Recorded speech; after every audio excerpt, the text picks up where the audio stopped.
Kankon candidate of Bharatiya Janata Party, Vijay Pai Khot, has declared that he is not interested in becoming a minister but wants a good job-oriented industry in Kankon. Union Minister Nitin Gadkari told the people why Minister Ramesh Thavarkar was denied party ticket. Union Minister Nitin Gadkari addressed a rally in Kankon, and this is what he told the people gathered at Saudi on why Thavarkar was not given a ticket. वर्तमान आमदार जे आहे त्यांचे ticket इच्छुक म्हणून तेही पण होते आणि विजय पै खोत यांचेही पण नाव होतं. मनोहर पर्रिकर साहेबांसमोर प्रश्न होता की निर्णय काय करायचा.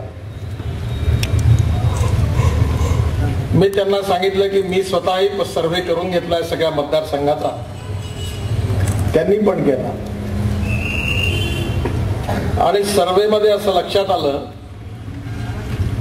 की इथल्या जनतेचं मोठ्या प्रमाणावर समर्थन विजय पै खोत यांना आहे आणि म्हणून पक्षाने यांना उमेदवारी दिली. Former BJP MLA Vijay Pai Khot is back as the party candidate, but he said he is not interested in ministry but an industry.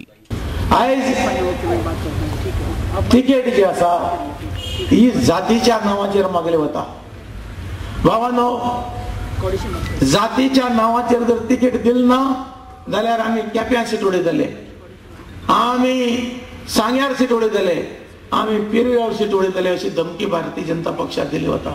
आज नितीन गडकरी आमच्यामध्ये आहेत, आम्हाला त्यांचा अभिमान आहे आणि आम्ही जाहीर सभेमध्ये त्यांच्याकडे मागतो, एकच मागतो, उद्या मला मंत्री करा असं तुमच्याकडे मागत नाही.